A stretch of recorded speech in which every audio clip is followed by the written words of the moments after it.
Morning, Knicks Nation. Today is Thursday, the 15th day of May, 2025. I hope you're all safe and healthy today. Hope your family is safe and healthy and that the needs of you and your family in terms of food, shelter, clothing, as well as health are being met today. Blessings upon those that work in health, trying to save lives. Those also that work in the healthcare field along with the first responders who also are out here every day trying to save lives. Blessings upon those that pick up garbage, keep our places clean, and those that make deliveries for our convenience. Double blessings on the men and women that are here trying to help, rescue, deliver, and recover. The teenagers and children that are the victims of child molestation and pedophilia. People that are also victims of pornography, prostitution, child prostitution, human trafficking, and sex slavery. Double curses on the perpetrators, the profiteers, and the perverts that create the demands to make these evil industries exist.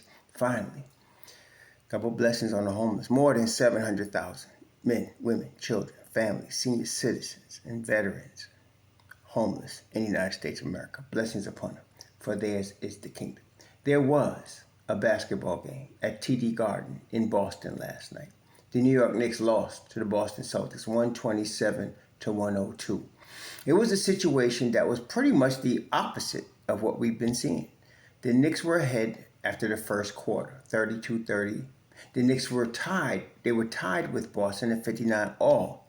Then the third quarter came, and the problem was twofold. Number one, overall, the Knicks could not get stops. They could not consistently get stops. Boston could get stops. I like to be able to blame this on Tony Brothers and the guys that were refereeing the game, but I can't because the Knicks had 40 free throw attempts. Boston only had 26 free throw attempts.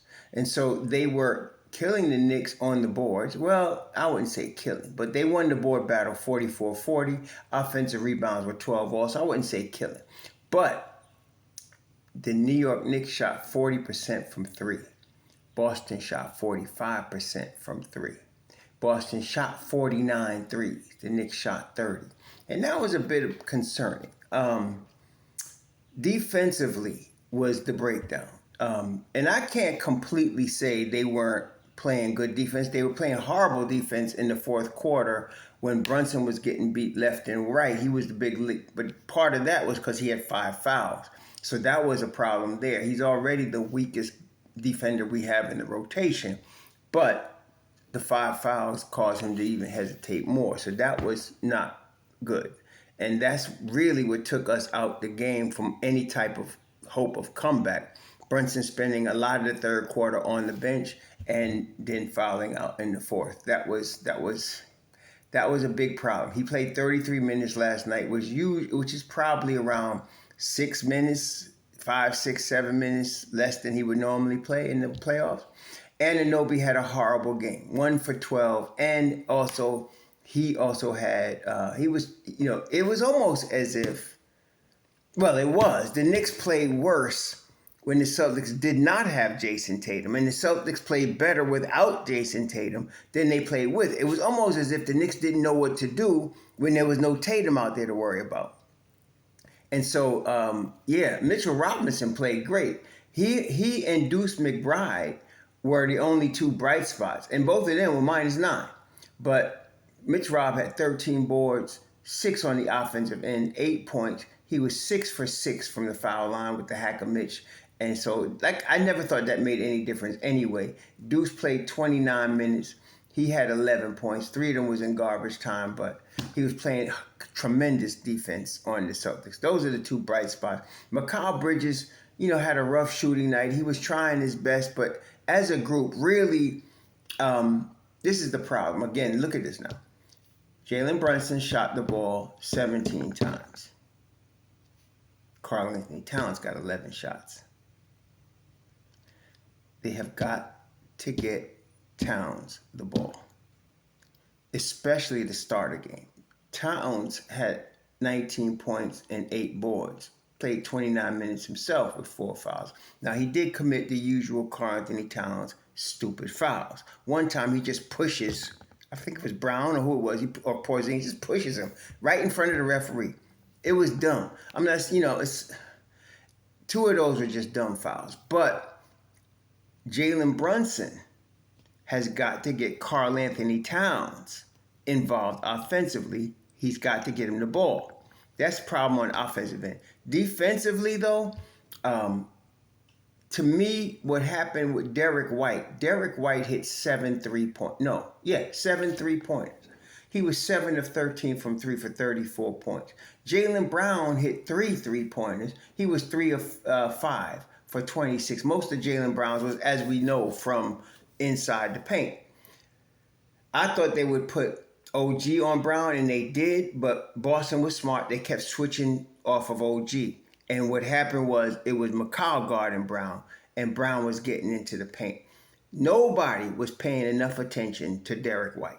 There were several of his shots that were completely wide open. I think what they needed to do was act like Derek White is Jason Tatum and know where he is on the floor all the time. He's been too dangerous to not know where he is on the floor all the time. He's been shooting the lights out this whole series. And so they need to really, now Peyton Pritchard, he was 6 of 17 from the field, 5 of 14. He did not shoot the ball well. He threw up a lot of shots, but he did not shoot the ball well. So he was okay, but it was really Derek White was the big one, and Jaylen Brown. Now, yeah, Brown was playing dirty yesterday. He grabbed Hart by the gonads, literally, and they all saw it. In fact, it made the TV guys say, "Oh, you can't do that." Yeah, he was doing that. He was doing all that all night. But you know what? I don't blame Jaylen Brown. I'm not saying you should allow a dude to cheat. But what I'm saying is the Celtics were desperate for a win, and that's how a desperate team plays. You got to leave it all out there. You got to dive on the loose balls. You got to grab hold, whatever you got to do. And they played with that type of desperation. You got to give them credit. They played with that type of desperation last night, which is why they earned this win. Okay? So the Knicks have earned 3 wins, and Boston have earned 2. Also, I've been telling y'all, some of y'all come on the channel and y'all was so hyped. The Knicks are going to sweep, they're going to do this, they're going to do that. Listen, man, you got to stay cool. It's one game at a time, one possession at a time, which is why Jalen Brunson, after the last win in Madison Square Garden, was telling all his teammates, get off the floor. Ain't nothing to celebrate. He was trying to put that message in everybody's mind. And I think they got it. I just don't think the Knicks understood the ferocity at which Boston was going to come at them. I knew that win-win for the Gipper was going to be there with Jason Tatum out. But they was really ferocious yesterday. They were, like I said, they were to a man. All of them, Al Horford, Brown, Derek White, Holiday. They were grabbing, holding, pushing, doing whatever they could to get every possession. And they counted every possession, really. They were really doing that. And I think that's good for the Knicks. Now you know. You can't play around with these people. Not that they was, but you got to understand the level of intensity that's going to come at you. And that's what happened last night. So it was good, actually, for the Knicks to lose that game, in my view, because they did not earn the win. They know they didn't earn the win. Brunson has to do a better job. This is a big spot. He's got to get everybody involved offensively. He's got to. And they got to get stops. They got to know where Derek White is every time he's on the floor. Just like, if you know, when Pritchard comes in the game and Deuce is in the game, Deuce knows where that dude is all the time. Okay, that's why he shot 5 of 14 from 3. Deuce knows where he is. When Deuce is not in the game, they will lose him. Can't do that. Cannot do that. That cannot happen. Good thing is, the Knicks have had games like this before. And we know that, but they bounce back from them. So that's the good news. Jalen Brunson very rarely has 2 bad games in a row. In fact, I don't think he's ever had 2 bad games in a row. So the Celtics, give them credit. Their defense was on point. They was really locked in. They were focused. They were desperate. They had the desperation, and I don't even want to call it a sense of urgency because it was deeper. Sense of urgency don't really cover it. It was ferocious, man. They were coming at the Knicks like some wild dogs, man. They really was. The Knicks got to really respond to that and come out like wild dogs.